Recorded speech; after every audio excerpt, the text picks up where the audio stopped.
A continuación, Tiempos y Mundos.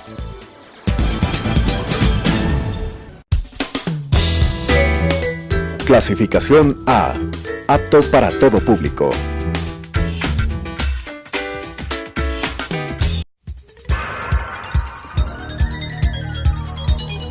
Las opiniones vertidas en este espacio por la producción y dirección del programa son de exclusiva responsabilidad de sus autores y de quienes intervienen en ellos.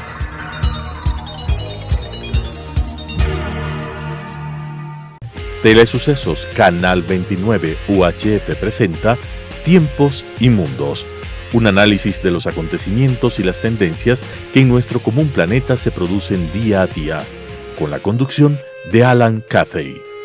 Tiempos y Mundos.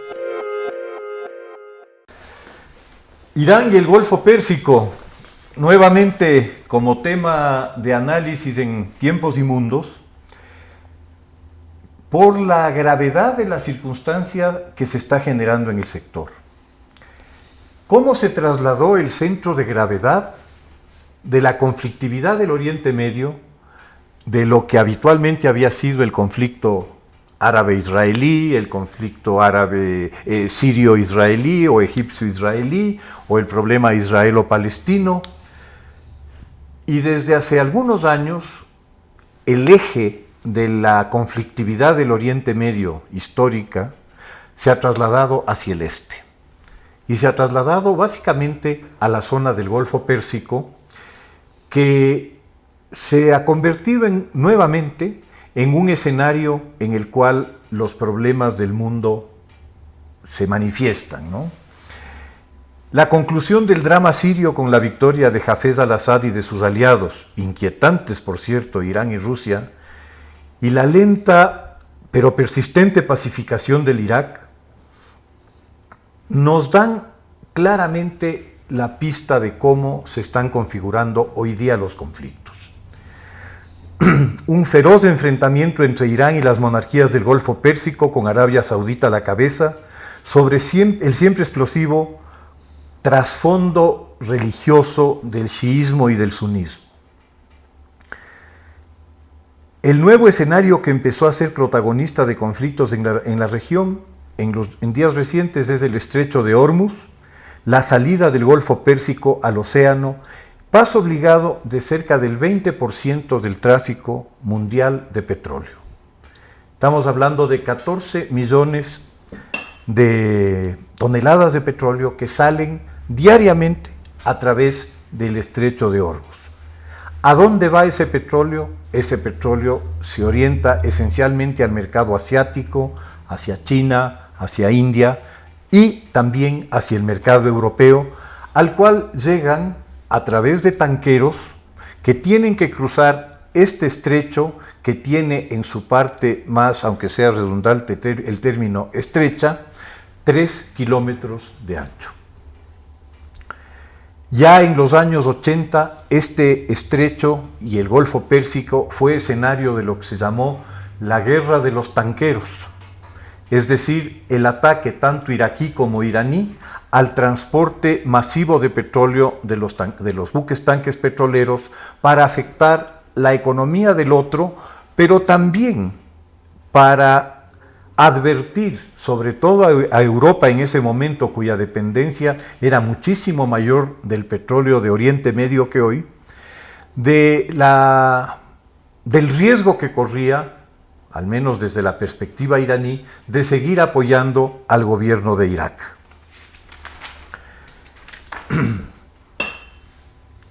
Hace pocos días,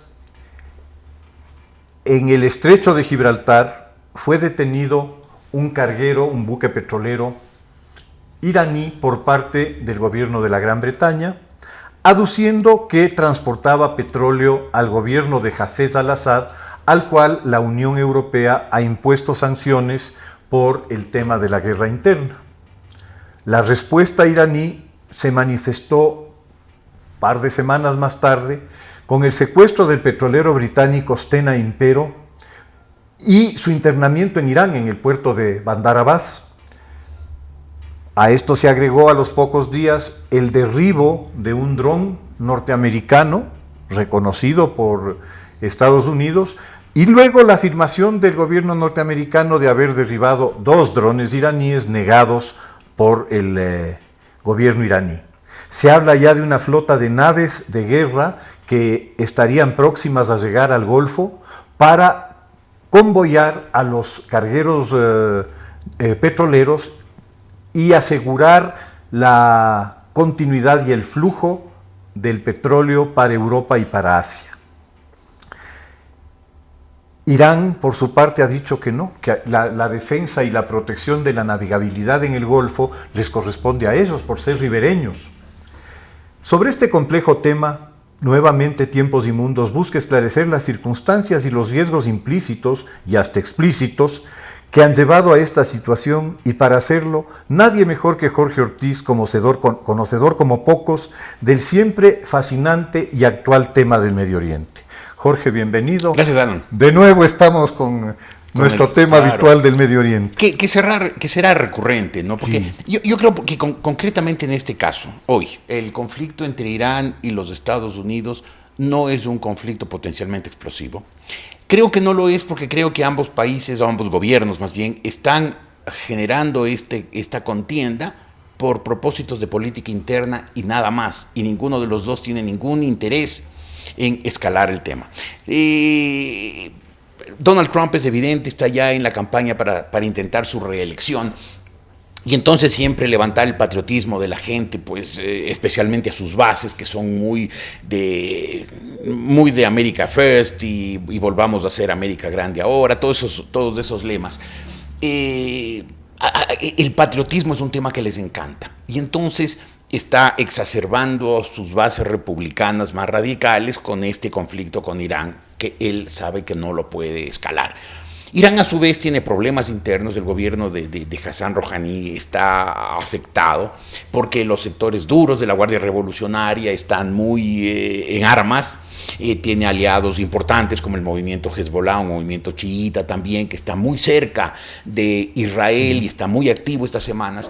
Y entonces también le interesa escalar, al menos nominalmente, el conflicto para consumo interno, y no tiene el más mínimo propósito de ir más adelante. Yo creo que esto se desinflará pronto. Obviamente el Estrecho de Hormuz es siempre un lugar tenso, porque como tú dijiste, el 20% de la energía del mundo pasa a diario por ahí.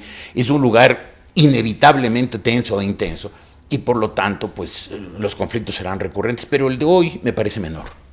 Sí, Jorge, yo creo que en efecto lo que se está reflejando es un trasfondo de una situación muy complicada para Irán hacia el interior en este momento, en cuanto a que la economía iraní, que había empezado a repuntar lentamente pero seguramente luego del levantamiento de las sanciones, cuando se firme el acuerdo nuclear, en el momento en que Estados Unidos se retira del acuerdo nuclear y vuelve a aplicar las sanciones, la situación económica al interior de Irán entra en una situación crítica. Creo que no habíamos llegado a eso. Yo creo que como las sanciones ya tienen un largo recorrido, en este momento la situación no se había agravado profundamente. Más bien yo creo que es un tema político, de política interna de Irán. Y por eso mismo no está Irán, porque económicamente está frágil desde hace varios años. Las sanciones ya han tenido su recorrido y por lo tanto están afectando mucho a la economía iraní. Hay una clase media que se está empobreciendo, se está depauperando, se está volviendo a ser una clase proletaria después de haber estado en una clase media alta. Y yo creo que por eso mismo pues hay un afán del gobierno de Hassan Rouhani, que es un gobierno no radical, sino más bien moderado, de calmar a los sectores más duros, a los radicales iraníes, demostrando que ellos, cuando se trata de ser duro, tienen que ser duros. Y claro, Trump es un adversario bueno para eso, porque pique el anzuelo rápidamente y también enardece a sus bases, lo cual también le interesa este momento.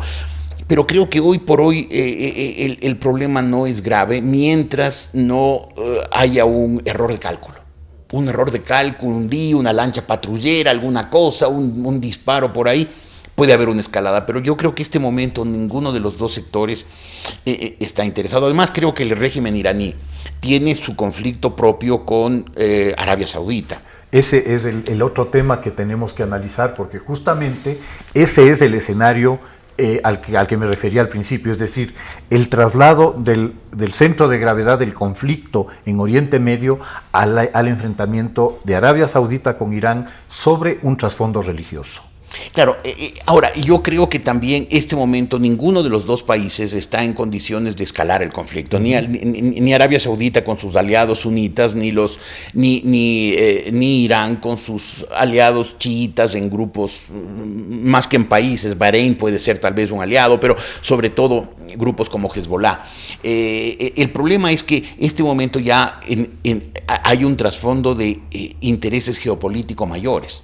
Rusia está en medio del camino, más que China. Rusia está muy involucrado, sobre todo con Irán por el tema de la guerra civil siria, y por lo tanto también Arabia Saudita tiene que andarse con cuidado, porque su alianza con los Estados Unidos y con Israel es una alianza momentánea, pero hay demasiadas diferencias entre todos ellos. Obviamente Israel con Arabia Saudita no puede establecer una alianza a largo plazo, pero mientras los dos ven a Irán como el rival a batir, obviamente les interesa estar juntos, pero no es una alianza duradera, y por lo tanto Arabia Saudita también tiene que moverse con cuidado, y como la economía iraní está floja, yo creo que este momento el peligro de escalada es relativamente bajo, siempre con el riesgo de un estallido, de un cisne negro, ¿no? Así Una es. cosa inesperada que... Claro, que es lo que cabe esperar de los locos, ¿no? Claro. Y el problema es ese, justamente al interior del gobierno iraní. La radicalidad de los defensores de la revolución, el Pasargade, es la existencia de un montón de gente que está dispuesta a ser mártir, ¿no? Pero también hay la radicalidad en el gobierno de los Estados Unidos. Hay. Que también hay gente los halcones que creen que a las cosas hay que resolverlo a patadas, entendiéndose a patadas como el uso de la fuerza norteamericana, pero yo creo que en vísperas de una campaña electoral Trump no va a hacer, le gusta hacer alardes de fuerza, hizo alardes de fuerza con Corea del Norte, amenazó con bombardearlo, creo que dijo un océano de fuego. Al final no hizo nada, se reunió, se abrazó, le dio palmadas al líder de Corea del Norte y no logró de él absolutamente nada. Los Kim son más astutos que Trump y siempre han dado largas al asunto, y eso pasó. Bueno, Corea del Norte sigue con su programa nuclear, y ayer o antes de ayer ya hizo un nuevo lanzamiento de misiles. Es decir, Trump con toda esa barbacoada no logró nada, pero le encantó a su base electoral en vísperas de elecciones. Claro, ahora eso le puede significar también un boomerang el rato que se constate que no se logró nada, ¿no? En el momento en que tú constatas que el supuesto amigo con el que ya se había llegado a un entendimiento te dice, toma tu misil. Claro, me engañaste. Sí, entonces... Ahora esas bases republicanas están tan enardecidas, tan enloquecidas por Trump, que, como pasa con todos los populistas, la gente no ve más allá de sus narices, ve lo que quiere ver. Quiere ver en Correa un redentor, y Correa casi quiebra este país. Nos salvamos porque estábamos dolarizados. Los venezolanos querían ver en el chavismo un redentor, y Venezuela está quebrada, y sin embargo sigue teniendo un 10, 12, 15% de voto duro que nunca se dará cuenta de la realidad. Es decir, los populistas generan unas adhesiones brutales más allá de la razón.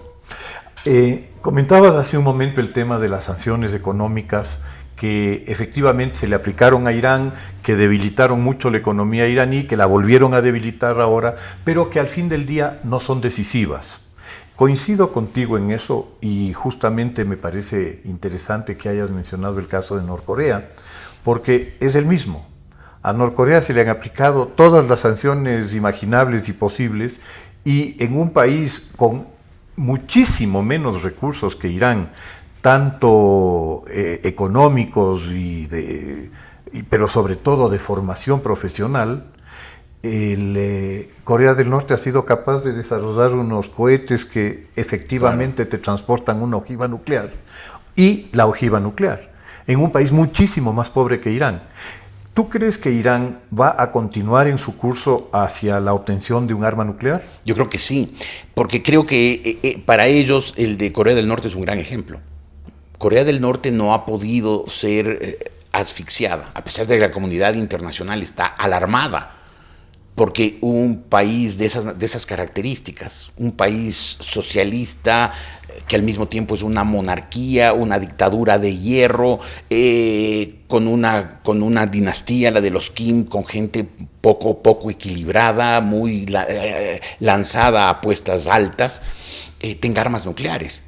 Y nadie ha podido hacer nada contra Corea del Norte porque tiene armas atómicas.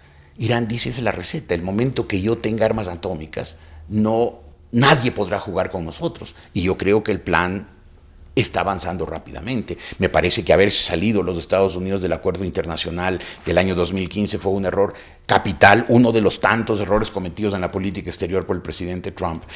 Y creo que pues le han dado el pretexto a Irán para que siga enriqueciendo uranio, para que siga enriqueciendo plutonio y pronto desarrollará armas nucleares y misiles capaces de transportarlos porque sabe que ese es su seguro de vida. Obviamente cuando y si esto sucede, entramos a un escenario absolutamente distinto, por cuanto ya tendríamos en la región 2 potencias nucleares.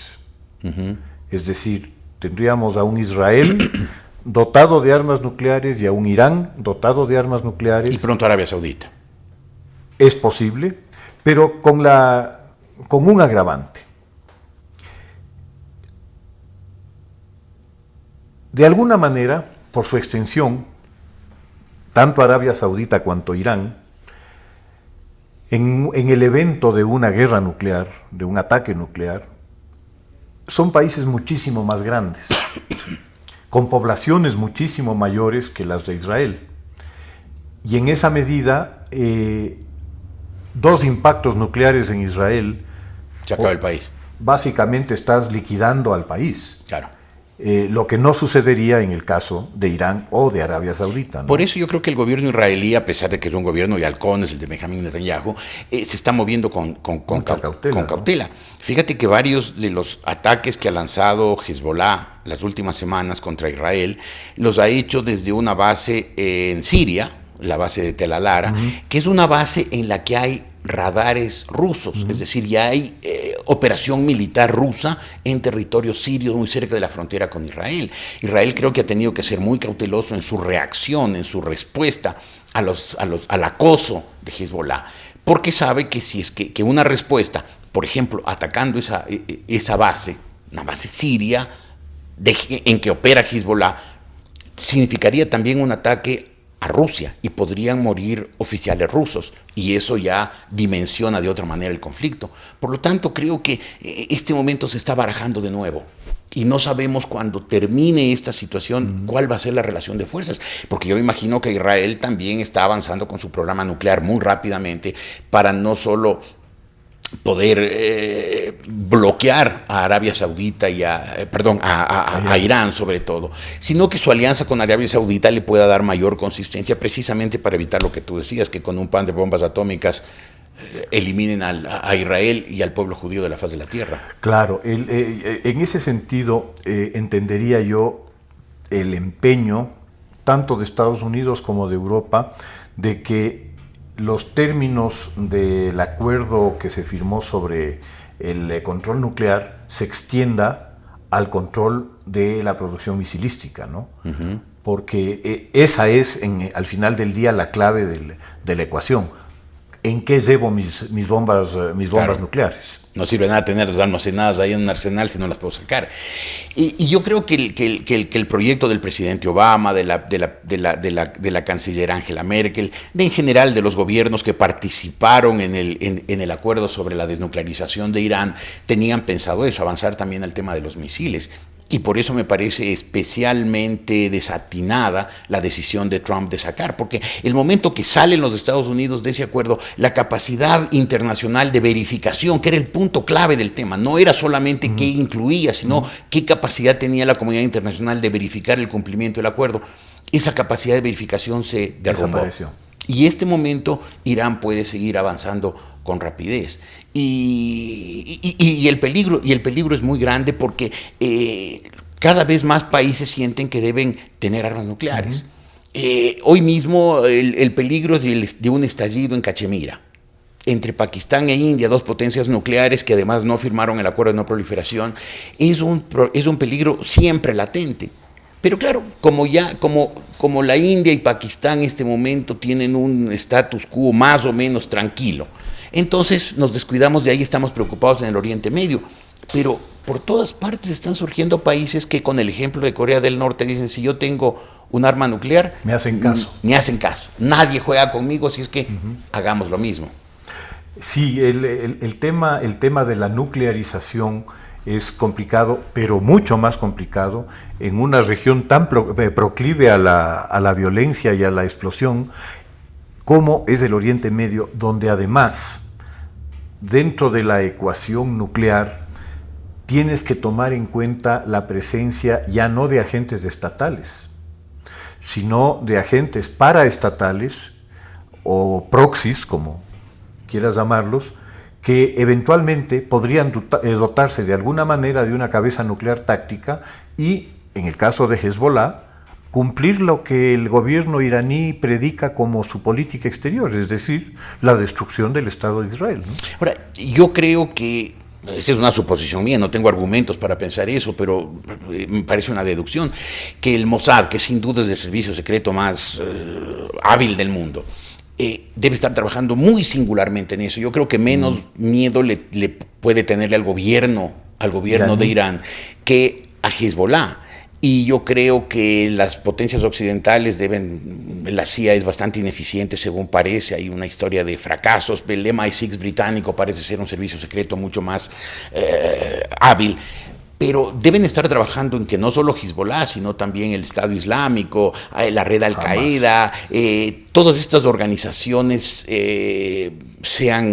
no logren nuclearizarse, no logran tener una ojiva nuclear en ningún momento. Hay un grupo de avanzada de Hezbollah que se llama Al-Quds, que ataca. Al-Quds es, como sabes, la palabra árabe de Jerusalén. Su idea es la toma de Jerusalén. Ese también es un grupo de comandos aparentemente muy bien adiestrados que deben estar pensando también en adquirir una ojiva nuclear. Y yo creo que ahí los servicios secretos de los países occidentales de los países democráticos deben estar trabajando muy diaria y empeñosamente para evitar que eso ocurra. Porque yo creo que los gobiernos es más fácil controlarlos y los gobiernos siempre tienen más que perder. Y tienen niveles de responsabilidad en el manejo político un poco mayor que estas organizaciones que suelen ser finalmente bandas terroristas manejadas por gente que apuesta al todo por el todo. Y eso es peligrosísimo cuando está en juego la supervivencia de la humanidad. En el caso de Hezbollah, ellos han sufrido muchas bajas, se han debilitado mucho militarmente a lo largo de la campaña que fueron básicamente de carne de cañón a pelear la guerra siria por Assad, ¿no? Yo pensaría que es altamente probable, aprovechando esa condición de debilidad de Hezbollah al momento, de un ataque preventivo israelí en Líbano, por ejemplo. Pero hay el peligro de que... En Líbano, no es claro, obviamente, ¿no? En Líbano. Pero yo creo que eso están haciendo los israelíes, pero creo que la avanzada de Hezbollah se movió al sur de Siria. Y Hassan Nasrallah, el líder de Hezbollah, es un hombre astuto, sagaz. Es un zorro, sagaz. Y debe saber que en el Líbano son vulnerables, en Siria son un poco menos vulnerables y hay muy poca distancia, es muy fácil moverse de un lado al otro, las fronteras no existen, están difuminadas. Y por lo tanto deben concentrar toda su fuerza en Siria, donde atacar a Hezbollah podría significar eventualmente atacar a Rusia. Escalar.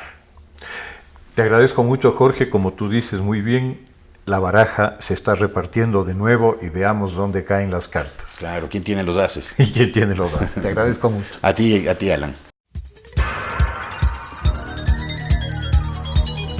Las opiniones vertidas en este espacio por la producción y dirección del programa son de exclusiva responsabilidad de sus autores y de quienes intervienen en ellos.